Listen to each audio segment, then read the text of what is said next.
What's up, everyone? Welcome back. Another run here with the Freightliner Classic XL, and I've got new beacons.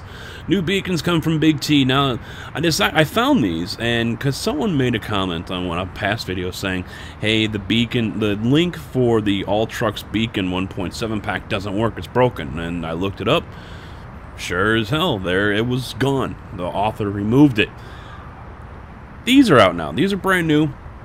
And these are cool because they have multiple styles, multiple colors, and they have multiple versions.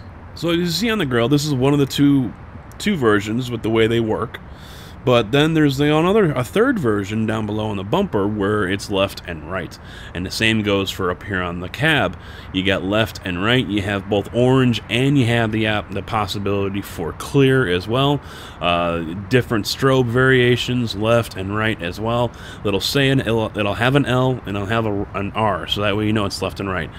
So really awesome looking little setup here with all of that, and I thought it just was perfect for this truck. So that's what we have set up today with this mobile crane that is, let's bring up the information, 77,000 pounds is what we're tipping the scales at. And the route today is going to be a little tricky. Now we're in Raton, I just call it Rat, New Mexico, and we're going to be leaving here at the Coastline plant and going down this road. Now on the multiplayer, or yeah, it was the ATSMP live stream I did, we came down this road. I saw this and I was like, awesome. This is a perfect road if you have a sports car, you know, a Mazda, or, you know, something that handles real good, you know, a Honda S2000, you know, things like that, you know, roadsters. And, you know, this is going to be one of those great roads, but it's also going to be a challenge for drivers. So that's what we're doing today. We're taking this load from Raton all the way over to Farmington. So it says almost 6.5 hours here. We'll see how fast it takes me to get it. I'm in no hurry, so there we go. 600 horsepower Detroit diesel underneath the hood. 13 speed, as always, is what it's bolted up to. So time for me to shut up and get moving.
Oh, gotta love the AI.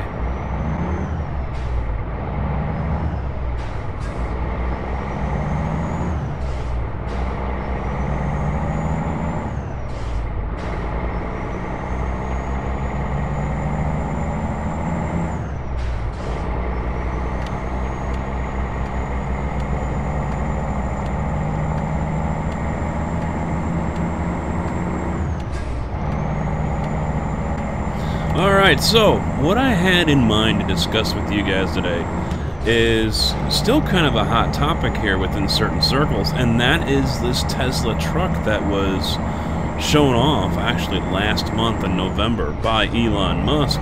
And there hasn't been much out of SCS about it since. It's kind of like they poked and kind of begged and pleaded, and then they stopped and they moved on because, well, they did have New Mexico to release, as well as Italy, and then Special Transport Part 2, and whatever else they have coming out for ETS2.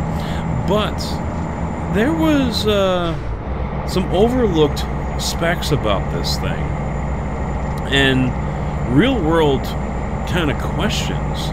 Now, the specs, there really isn't much of any. We don't know how big the battery is going to be, and I don't think we even know how heavy it's going to be, although it's being estimated that it's going to tip the scale of around 10,000 pounds. We don't know the motors or anything of that sort with the drivetrain. We don't know, what it's gonna do. All we do know is what Elon said this truck is going to be able to do, 0-60. And bobtail, you're talking 5 seconds. Full load, 0-60 was 20 seconds. And of course, this is a Class 8 truck, 80,000 pounds. But there's a couple of things here that people are kind of forgetting. For starters, there is the fact that the tractor, the truck, is going to weigh more than a normal conventional truck. Now, most trucks, Peterbilts, for example, 389s, 379s, with the full sleeper, regular wheelbase, all that stuff, all the bells and whistles, is tipping the scales just north of 20,000 pounds. Now, all the trucks are going to weigh differently, give or take, depending on how big they are and so on. But if you're looking at a truck, an all-electric truck that is going to be tipping the scales more than that, that's less cargo. You're going to have to skimp somewhere else as far as material used and strength and so on. And if not, then you're looking at less cargo that you're going to be able to carry, meaning you're not going to be making that much money off the truck.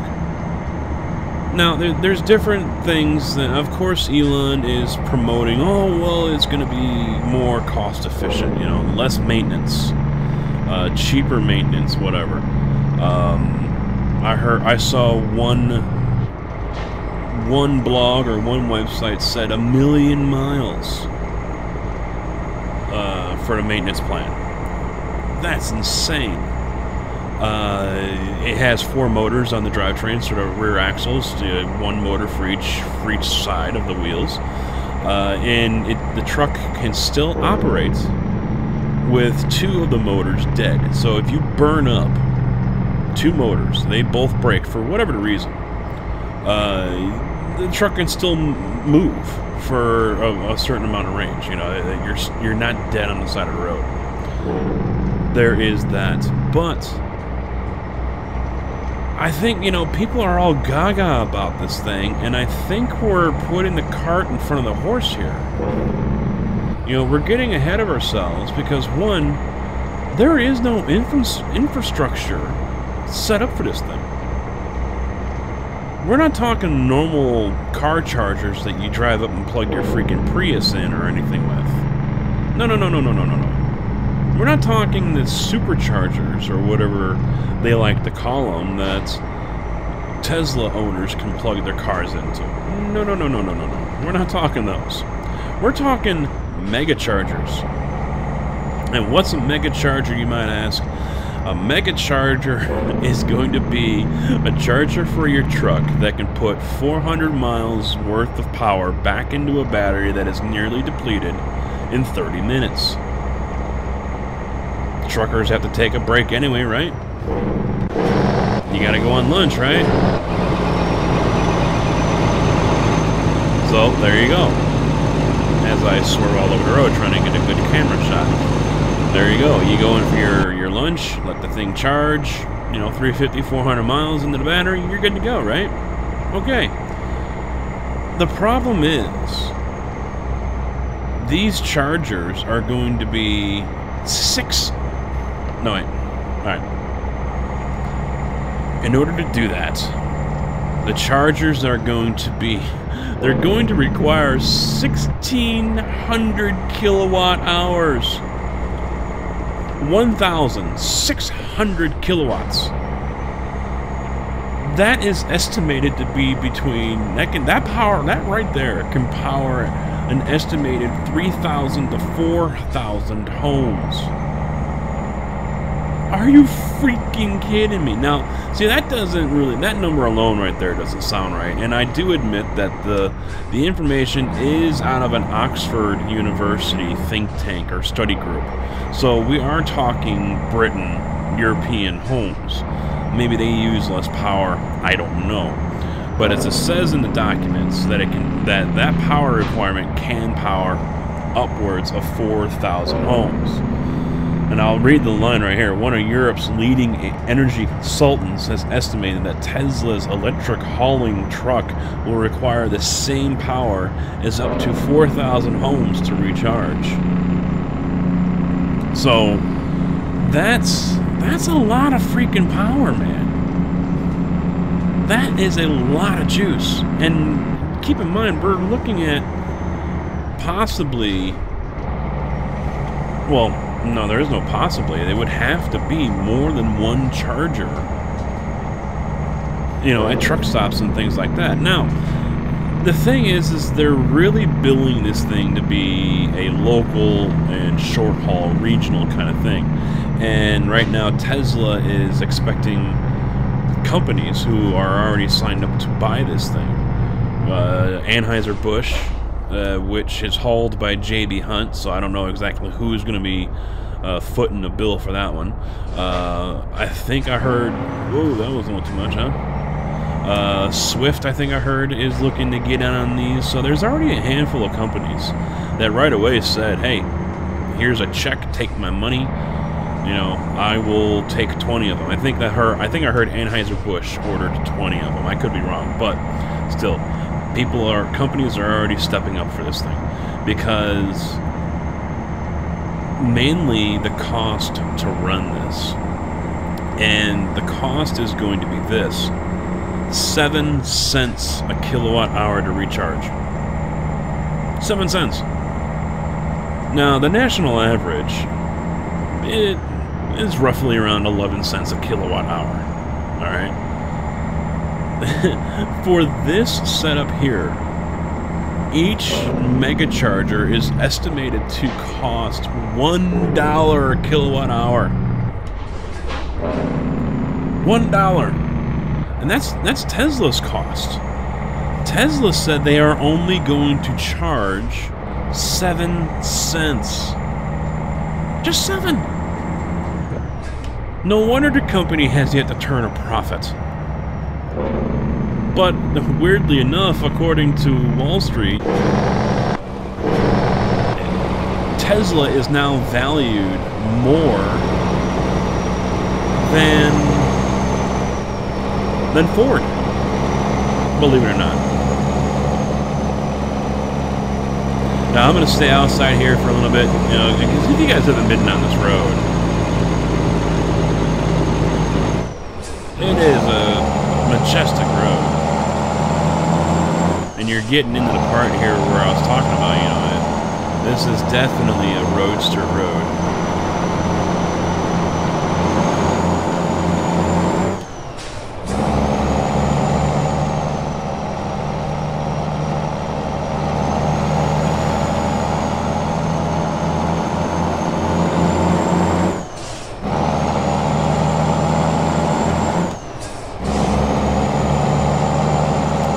So, it's amazing, some of these things that I was reading about this truck, that, you know, I mean, keep in mind, we're not going to be seeing this thing until 2019, at best.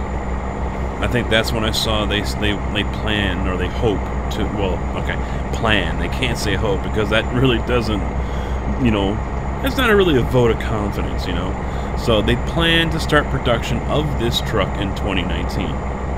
Okay. Pretty ambitious. Yeah, I'll give them that.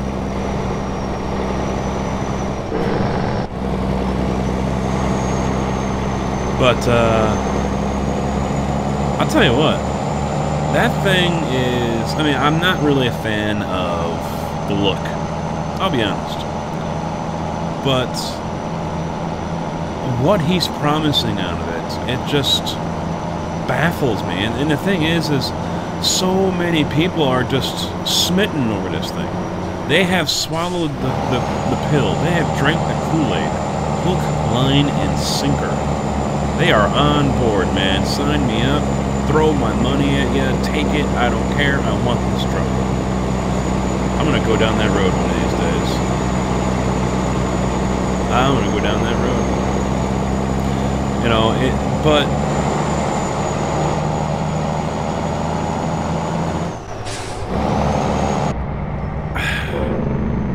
I don't know. Alright. Full disclaimer, yeah, I do think electric cars are the future. I really do. You know,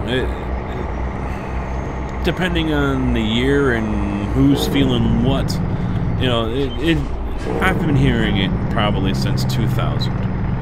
And I've been told that people have been hearing it since long before that. You know, you know, oh, newsflash, analysts believe that the reserves of oil and, you know, regular crude oil in the world, you know, hit its peak and it's starting to plummet. You know, they've been saying that for probably a couple decades now. That, you know, oh, all this time, you know, we haven't hit the top of the peak yet. And now they're saying, yes, we have hit the peak and now we're on our way down from here on out. There's no more oil anywhere, and blah, blah, blah. You know, so, I mean, eventually, yes, we are going to run out. And eventually, yes, we are going to have to cut back on how much we use and so on and so forth. But, am I excited about the electric car? Not really. You know, give me a good old V8 with a couple of Flowmaster 40s. You know, I'm happy. But... It is the future. It is. Whether we like it or not.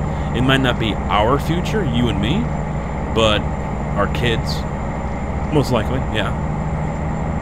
So, but is it ready? That's my question. Is it ready? Are we forcing the issue just to have it now?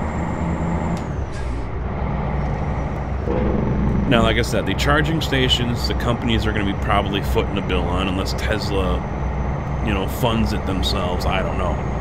And they're expecting these trucking companies to do all the charging themselves. And so that way they don't have to worry about putting charger bays in over at your local Pilot or something like that over. And most likely this is all going to be within California. Let's not also forget probably the fact that there will be huge government subsidies on these trucks. So, you know, you buy one and you're going to be getting a huge tax break. Going over to Rio Grande, nice little shot there.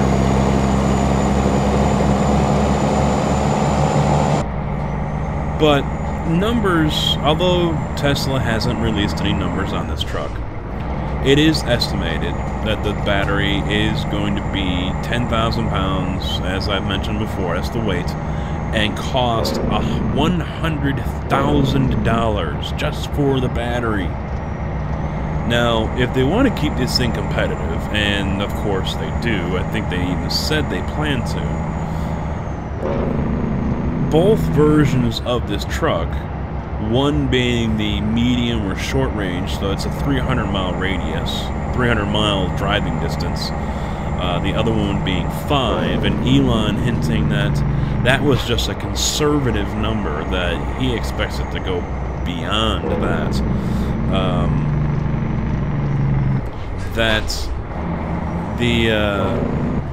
the price for this thing is going to be anywhere from as low as, speculating right now, $125,000 for a base model, all the way up to $200,000. If your battery is costing...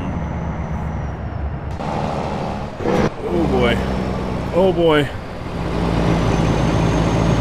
If your battery is already going to set you back $100,000 on the truck, that was a tight turn. That was a tight turn.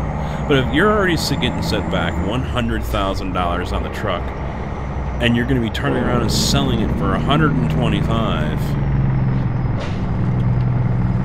holy crap! You're losing money. You're basically giving the damn thing away. The person is buying a battery and that's it. You know, I mean, yeah, they're buying the whole truck, but I mean, you're offsetting the cost of the battery and nothing else. The $200,000 truck, okay, you have a chance to make some money back, but $100,000 just for the battery alone. We don't know the size or the weight or the capacity of the battery, so we have no idea about that. Excuse me. We have no idea about that. It's estimated 10,000 pounds. Estimated. And apparently it's going to go underneath the cab, in between the chassis where the transmission would normally be, and all the way up into where the hood is. So that's basically where it's going to fill in the space right there. But yeah, even at $150 for, you know, say the local truck, the 300-mile range one, you're still looking at, you know, if that is still true, and you know, we're still going to roll with the $100,000 battery thing, you're looking at $50,000 for chassis, 4 engines, the cab, and everything that goes inside that. No. So yeah, they're going to be losing money on this. They're going to lose money on the charger. You know, with the amount of energy these things are going to suck up at 1,600 kilowatt hours per charger. And some of these places are ordering 20 trucks. Yeah, just no. And keep in mind, the strongest, before anyone says, oh, they can use a car charger, keep in mind the strongest supercharger station that Tesla has for consumer use is 435 kilowatt hours. That's their fast charger. So you're talking something 435 compared to 1,600.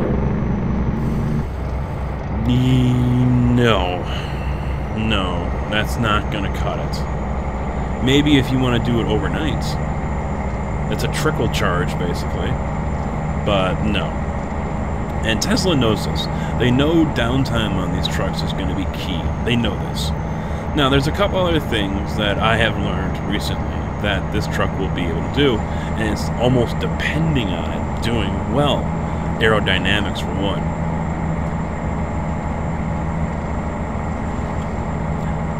Aerodynamics on this truck is going to be key. That's what's going to help it cut through the air, slip right through it. Low drag means less resistance, meaning more fuel mileage. So it's less work that the engines have to do, less energy you're going to end up expelling to get this thing going. It is going to have regenerative, let's see if I can pronounce this, the brakes will help regenerate the charge in the battery. Regenerative braking.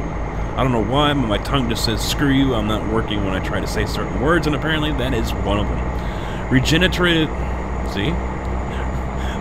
The braking is going to help, and this is on the cars as well. And apparently the cars, and it's going to happen here with the truck, you cannot coast with these cars, and you're not going to be able to coast with this truck. You are going to have to basically stay on the gas to some degree. Coasting kicks in the recharging on the brakes, and the motors will start spooling up or whatever, and they basically kick in the reverse, and they generate electricity, which feeds back into the battery, getting your recharge. And the same will happen here with the truck. All 4 motors are going to end up regenerating and putting energy back into the battery. Pretty cool. Nice.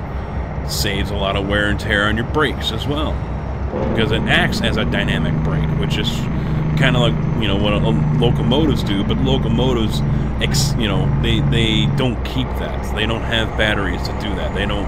Locomotives expel it. You know, it's kind of the same principle, but different application. So anyway, the main other thing that they're hoping this thing will do is Convoy mode. Yeah, there you go. Those of you who love convoys, you guys get to have your Convoy mode, but you don't. See, Convoy mode is 1 driver. That's it. So 1 driver, and I don't know if there's a limit to how many trucks. I would imagine it's not going to be more than 4 or 5. But 1 driver in the lead truck with a handful of trucks behind him in Convoy mode. What this allows is kind of like, I wouldn't say drive-by-wire, but it's remote control in a way. Excuse me. It's remote control in a way. And so the lead driver is going to drive it, and the other trucks will be able to follow. And then I can use this guy as a demonstration. You know, this might be too close for some people. You know, I'm tailgating this guy. I should be further back. Convoy mode will probably have the truck this close, if not closer.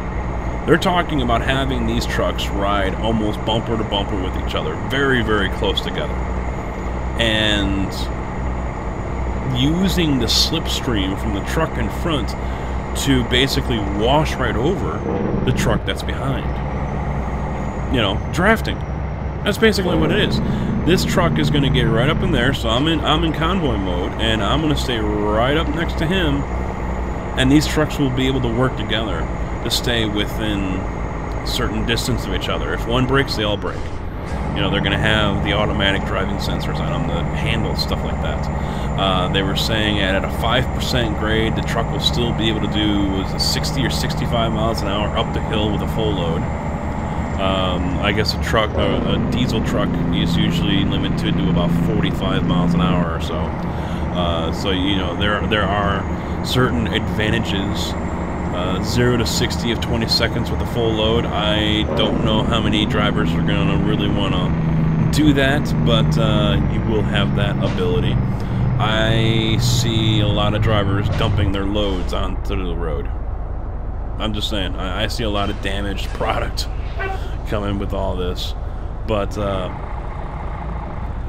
yeah, it's really interesting.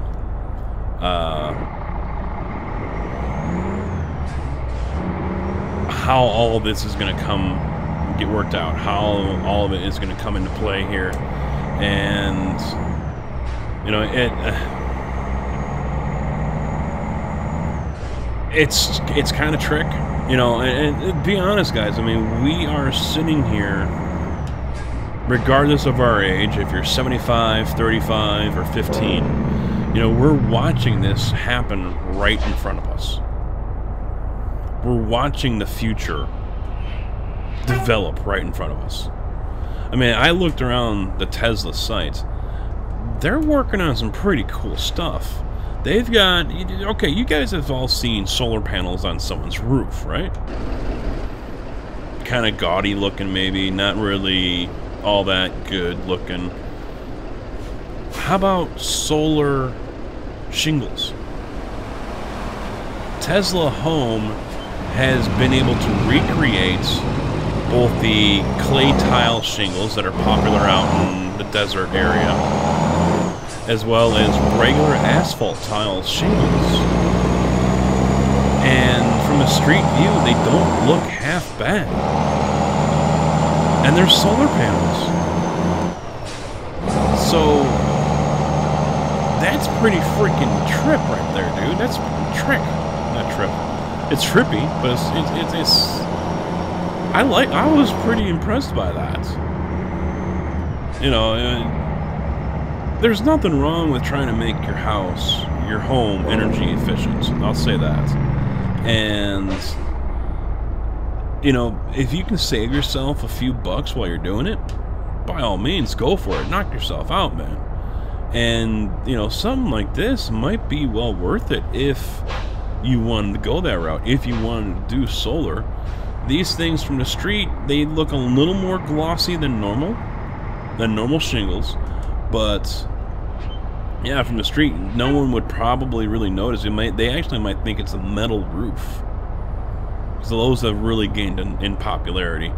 But yeah, I was really impressed by that. So, I mean, Tesla's not backing down. Their new Roadster that they just introduced at the same time when they were talking about the trucks. That thing is 0 to 60 in 1.9 seconds. And it was like 0 to 100 in 5 or 6 seconds or something like that. And you know, they broke their own record for 0 to 60 time. So, because they revamped, it's an all-new Roadster. So, Elon's doing some major things, and he's got a lot of major backers. And if Tesla right now, or as of the end of November anyway, is valued more than Ford stock, what does that tell you about investors? Now, throw a rock in any direction out in California, and you're probably going to hit 2 or 3 different electric vehicle truck manufacturers. And I'm right. There's a couple of them. One of them, I can't remember the name.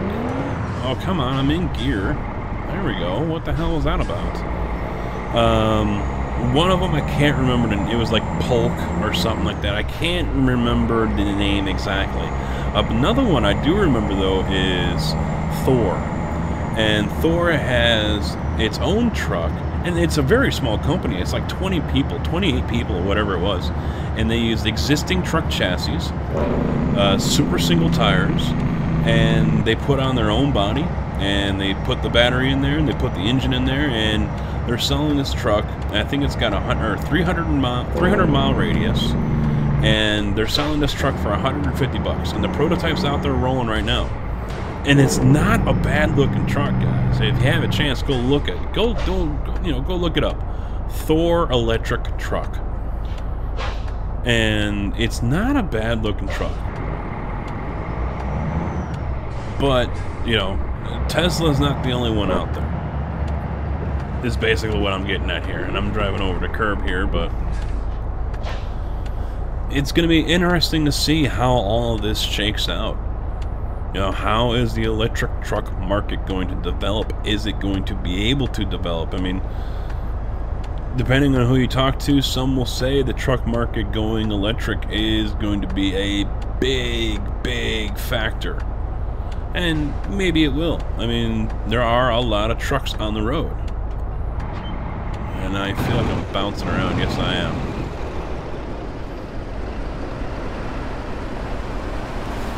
You know, trucks, you know, are a big factor. Of course, they are outnumbered by cars, though. So,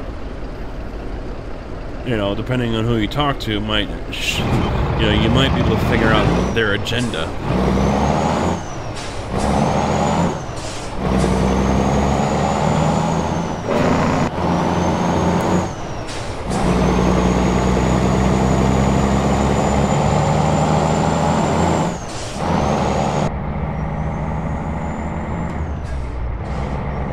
Entered San Juan. Oh wait, that was the river. Alright. During the multiplayer, I screwed up on this one because I didn't pull over enough. Cop, get out of my way. I need to move over and make a wide turn getting in here.